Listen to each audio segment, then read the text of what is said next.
Welcome to the Next Level Human podcast. As a human, you have a job to do. In fact, you have 4 jobs: to earn and manage money, to attain and maintain health and fitness, to build and sustain personal relationships, to find meaning and make a difference. None of these jobs are taught in school, and that is what this podcast is designed to do. To educate us all on living our most fulfilled lives through the mastery of these 4 jobs. I'm your host, Dr. Jade Teta, and I believe we are here living this life for 3 reasons and 3 reasons only: to learn, to teach, and to love. In this podcast, I will be learning, teaching, and loving right along with you. I'm grateful to have your company. Here's to our next level.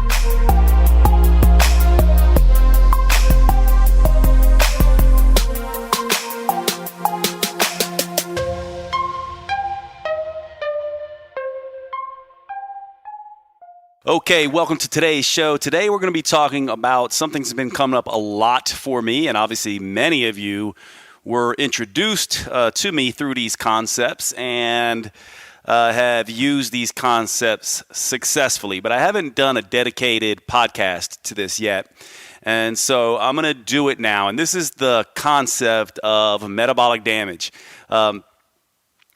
Here's the interesting thing about this. First, we got to get some terminology out of the way, right? So when we use the term metabolic damage, it's a nice term to use for the lay public. But, I know many of you are very savvy professionals. Most of my listeners are medical doctors and nutritionists and personal trainers and chiropractors and functional medicine practitioners. And we don't necessarily like this term metabolic damage, right? Because it's more of a marketing term than it is a term that we really think is actually happening. In other words, you don't really damage your metabolism. Much of what is happening with sort of this overtraining situation has to do with the fact that the metabolism is just doing what it naturally does. And so is that really damage per se? However, it is a very descriptive term for the layperson, and they certainly feel as if their metabolism is damaged. Now, at the same time, if you have a disease and you actually have been diagnosed with something like Hashimoto's thyroiditis or adrenal insufficiency or something like that, these diagnoses, or an autoimmune condition, which oftentimes comes along with overtraining, then we call that a metabolic disease. That's also a form of metabolic damage. And so there is some nuance in here and a little bit of semantics. But really, when we talk about metabolic damage, we're talking about several different things. We're talking about maybe overtraining, the different stages of overtraining in an athlete. We're talking about things like adrenal fatigue, which again is not a diagnostic term. It's more of a descriptive term. And because there's several different aspects of this and there's no real clinical diagnosis or real sort of specific diagnosis, we rely on clinical terms and clinical frameworks to describe this stuff. And so metabolic damage sort of falls under this. And under this rubric, we'll talk about adrenal fatigue as being synonymous with metabolic damage, and even over the different stages of overtraining in athletes being synonymous with this sort of metabolic damage model. So let's go through the model real quick, and then I want to focus today on mainly how to train and exercise to overcome some of what's happening. So to me, I like to conceptualize this, and many of you know me through the conceptualization of the different stages of, quote, metabolic damage. And so let's go through these really quickly. The first stage is a very normal stage. In fact, every single person who's ever dieted using any variation of eat less, exercise more, whether it's a keto diet and lots of exercise, whether it's just your standard low-calorie diet and lots of cardio, or any of these diets that are essentially cutting down calories and ramping up output, every single person who does this eat less, exercise more model will at some point, typically within about 2 weeks, confront this metabolic compensation or metabolic adaptation. And essentially what this is that when the body, which it can best be described as one big stress barometer, that's what the metabolism is. It's measuring stress, and then it's instituting reactions as a result of that. Now, the major evolutionary stress that our metabolism evolved with was the stress of starvation. So it has many, many different redundant mechanisms to keep us from starving. Some of those are raise hunger. raise cravings, make our energy sort of unpredictable and unstable. In other words, lower energy and lower fat burning, conserve the nutrients that we already have on our body. Many people know what this is. This is metabolic compensation. So after about 2 weeks of being in this eat less, exercise more state, you will begin to have changes in what I call HEC or SHMEC. HEC being HEC, hunger, energy, and craving. So I use this funny little acronym HEC. I also use a funny little acronym SHMEC, sleep, hunger, mood, energy, and cravings. Are sort of these different biofeedback signals that we can tap into to let us know when our metabolism is under stress or not. So when the metabolism starts to compensate for the first time, you will see changes in hunger and energy and cravings, and a slowdown in metabolic rate, the ability to burn fat.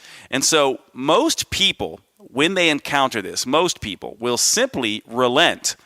The urges that the body is putting out are too strong, and so they stop exercising, they start overeating, and they just stop altogether. This is sort of the typical thing that we understand in the Western world, where we see all these people, spring comes and they decide they're going to go on a diet and get in shape, and you see them all running around like squirrels, out jogging for the first week in spring, and by the second week in spring, they're all gone, all back to eating donuts and burgers and pizza and no more exercise because these urges were so great. However, there are certainly people, many of you listening to this, myself included, who can push beyond this and have some self-discipline. And so if you keep doing this eat less, exercise more approach, you can possibly, and I say can possibly, go into metabolic resistance. Now, when I say can possibly, this is just because many people don't actually ever get there, because the gap that they are creating, the calorie gap, is not too big and not too extreme. So they are eating less and exercising more in a very narrow window, which I would actually refer to more directly as eat less, exercise less, where you're sort of cutting down calories as a result of very little food intake, but not exercising a whole lot, or eating more, exercising more, where yes, they're exercising a ton, but they're also eating a ton. And that creates a very narrow calorie gap, as opposed to eating more and exercising less, the couch potato, or eating less and exercising more, the chronic dieter exerciser. Those two create very big calorie gaps. And it's that gap in calories between intake and output that can be an extra stress to the system.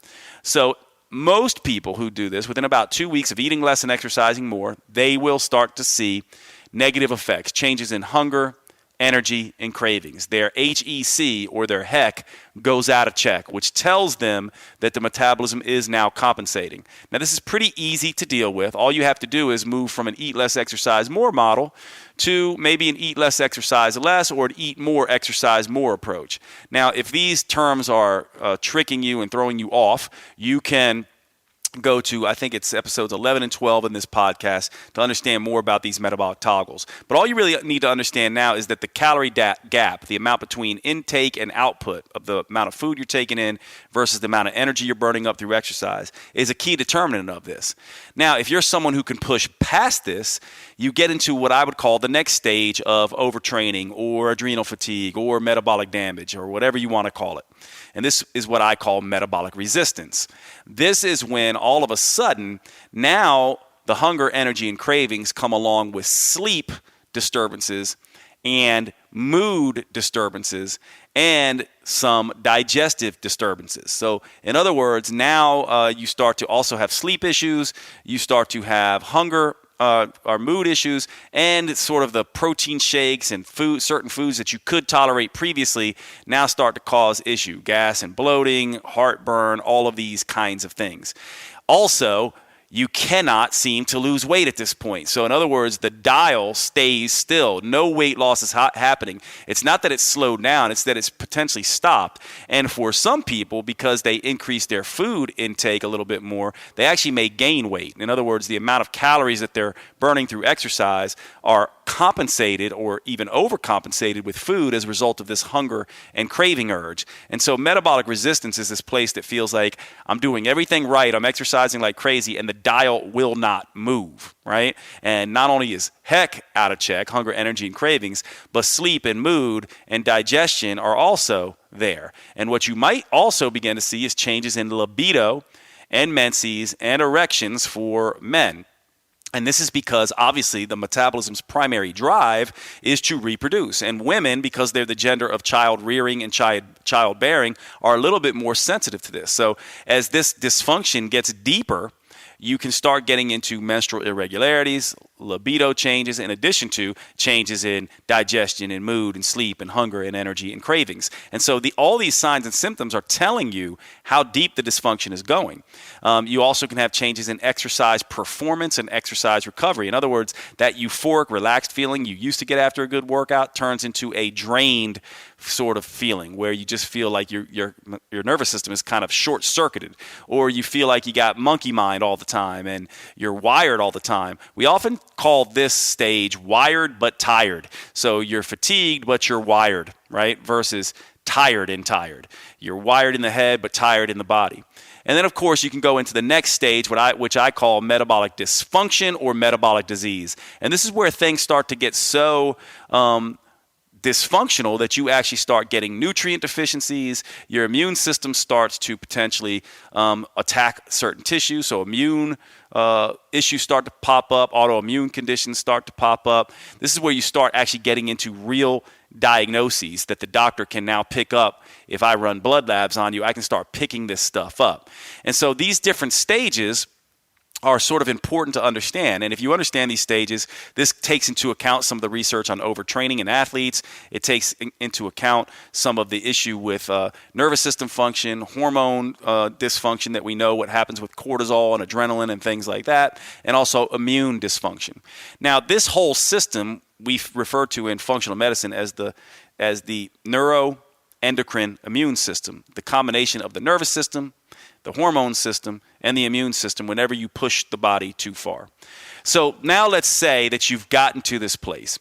We talked about metabolic compensation, stage 1. That's pretty easy to deal with. You just move to a more narrow calorie gap, and you can keep doing what you're doing. Once you get into metabolic resistance and the dysfunction has gone that deep, what you need to do now is kind of jump back and forth between a period of time where you're eating less and exercising less, like maybe a traditional Parisian or European or traditional hunter-gatherer. They're walking a lot, but they're not doing a lot of CrossFit and crazy exercise, and they're not eating much. And then jumping back and forth between an athlete, right? So you kind of toggle and jump back and forth between these two toggles, spending part of the time in sort of an intense workout phase and part of the time in sort of a relaxing phase. And many women can do this with their menstrual cycle too, by the way. Training when estrogen levels are high, they can essentially train harder and eat more during that part of the menstrual cycle. And they can do the opposite when in and around menses, where they can eat less and exercise less. I covered this in episode 2 of this podcast, I believe. And so the issue then, though, is what happens when you get to stage 3. At that point, you only have one option. When you're in metabolic dysfunction and leaning towards metabolic disease, the only thing that's going to work is eat less, exercise less. And I want to sort of go through this in detail. Now, I've gone through the Eat Less, Exercise Less protocol previously. I think that's episode 33 in this podcast. But I want to go through this specifically as it pertains to exercise, because a lot of people say, well, what do I do here? Is eating less and exercising less meaning no exercise at all? And no, it's not, because we certainly want to benefit from exercise. We just need to decrease the intensity and the nervous system drive and hormonal output of exercise. There are certain types of exercise that can restore function to the hypothalamus, pituitary, adrenal, thyroid, and gonadal axis. And there's certain ones that can further dysregulate it. Any type of activity that is very long or very intense tends to continue this negative cycle of nervous system dysfunction and hormonal dysregulation that comes along with stage 3 metabolic dysfunction or disease. And so what can we do? Well, in the Eat Less, Exercise Less model, what we're doing was moving people to walking primarily, and in particular, very slow walking. Now, why walking? And why slow walking? Because walking is one of the only forms of movement that simultaneously lowers stress hormones, both cortisol and adrenaline, and sensitizes the body to insulin. It is very balancing to the sympathetic, stimulating side of the nervous system and the parasympathetic, relaxing side of the nervous system. And the key indication that the sympathetic and parasympathetic arms of the nervous system are out of balance is digestive dysfunction.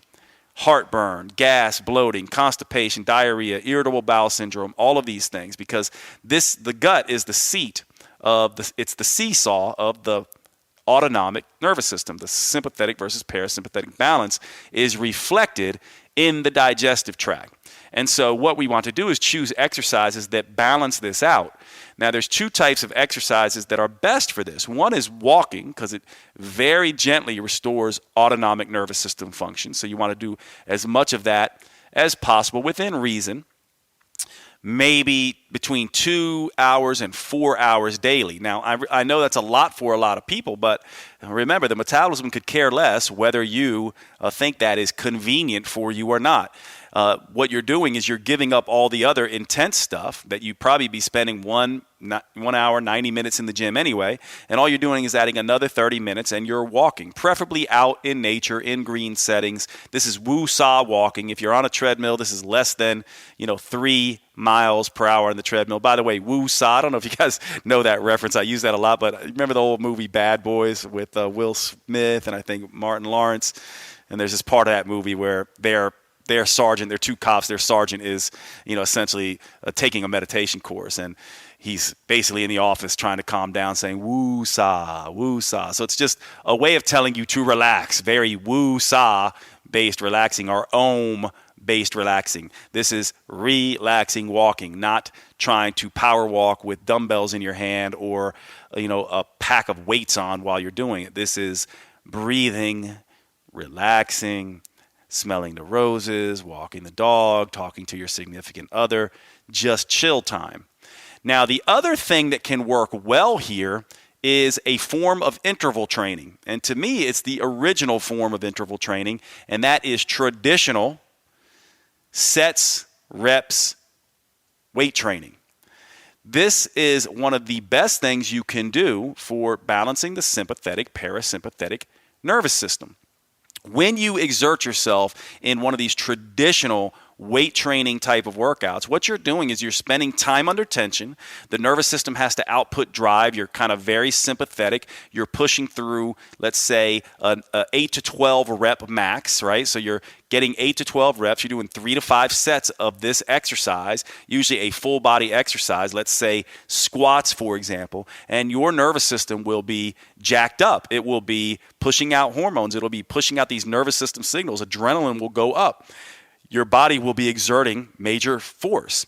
You rack that weight, and then you take a long rest period. There isn't any going and running on the treadmill. There's no doing a bunch of burpees. There's no, juggling or doing, hula hoops or all this stuff that you see nowadays and kettlebell swings in between. That stuff can be great if you are not in metabolic dysfunction, right? But if you're in metabolic dysfunction, you can't tolerate that. You need time for the parasympathetic system to get some exercise too. You need the brain and nervous system and hormone system to calm down. And so this time between sets, this 3 to 5 minutes between sets, and I would say that's basically where you want to be, between 2 minutes at a minimum and 5 minutes at a maximum after a hard set of traditional weight training. Is time for your parasympathetic nervous system to kick into gear. Now, you could do some nice relaxing stretching here, but the idea is to exert, get out of breath, get your body straining under heavy weight,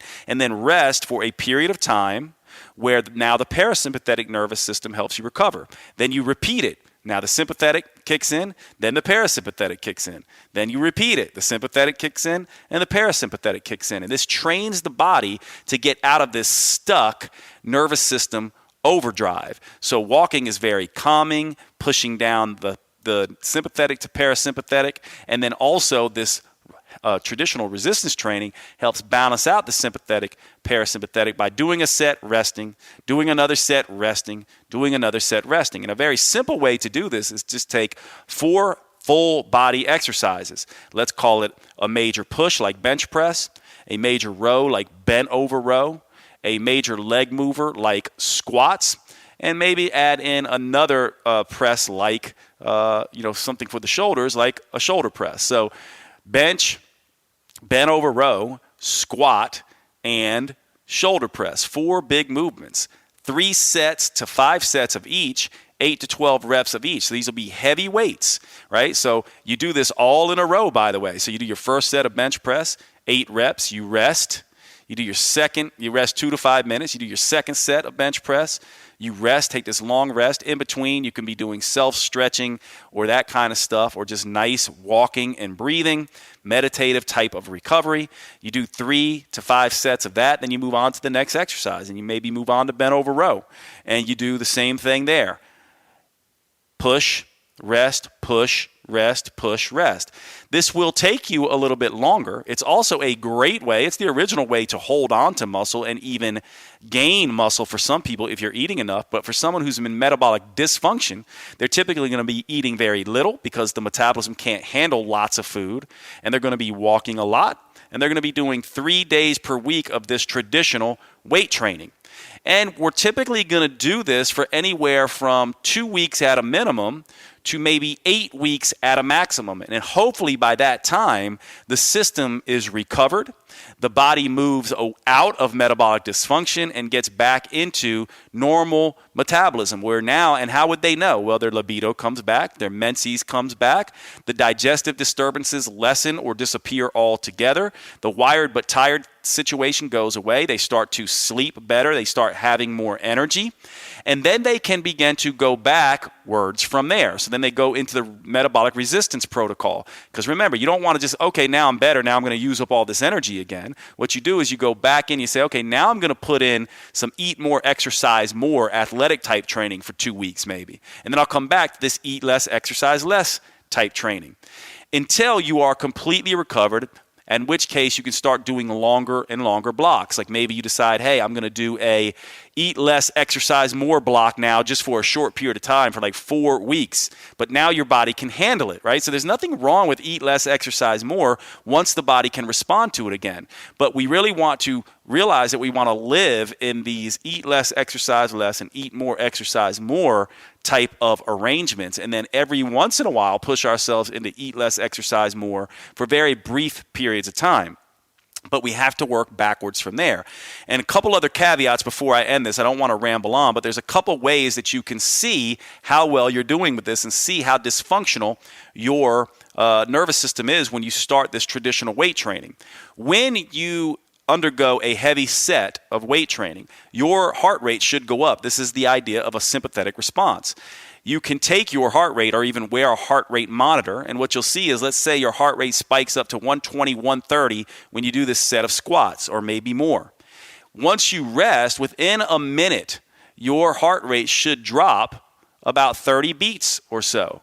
Within 2 minutes, it should be near your resting heart rate before you started that particular set. Now, if you are in severe metabolic dysfunction, it will stay elevated for longer. You also can use this to tell when to stop the workout or to ease up on some of the intensity, because if the workout is too intense, it will start out spiking and then lowering and then spiking and then lowering. Then all of a sudden it will stay up and not fall. So you want to use this heart rate recovery as an indication of not overexerting yourself. Likewise, you can use things like the Oura Ring, which is something that I wear, that tells you your heart rate variability day to day, which can tell you if you are making progress on your recovery out of metabolic dysfunction into metabolic resistance, into metabolic compensation, and into normal metabolic function. The heart rate variability is a direct measure that we now have available to us to measure sympathetic versus parasympathetic response. And you can see with this tool, once you recover from this, which can take some time, and by the way, some people say, Jade, what's the longest it's taken you to get someone out of sort of this metabolic, sort of dysfunction? Typically, it's going to take 3 months minimum to 9 months, or 3 months maximum to 9 months maximum. Right? So I've worked with people up to 9 months where they really had to just traditional weight training, lots of walking and eating. And part of the reason it took them so long is because they wouldn't relent. Their brain, sometimes the brain is our worst enemy, that we think we have to do these things. So they kept slipping back into cutting calories way too much, or every now and then doing a hot yoga class, and it was just too much for them. So typically when people do this and they actually follow this protocol and do just the walking, just the traditional weight training, and this eat less, exercise less protocol, it doesn't take long. And by the way, briefly, I've covered this before, but briefly, the eat less part is very important because the digestive system can't handle a lot of this food anyway. Typically, people who have gotten this far into metabolic dysfunction have multiple allergies and sensitivities to food. They're dealing with heartburn or diarrhea and or constipation. They're dealing with lots of digestive issues. And so we take a lot of the food away. Sometimes these calories can be very low. But remember, a very low calorie diet without a ton of nervous system output is very different than a very low calorie diet where you're trying to do athletic training. So it's just very, very different there. So these are the tools that you can use. Walking and traditional weight training, that's what you want to be focusing on with this metabolic sort of damage protocol. I'm going to stop there. I wanted this to be short and hopefully concise, and I will see you on the next podcast.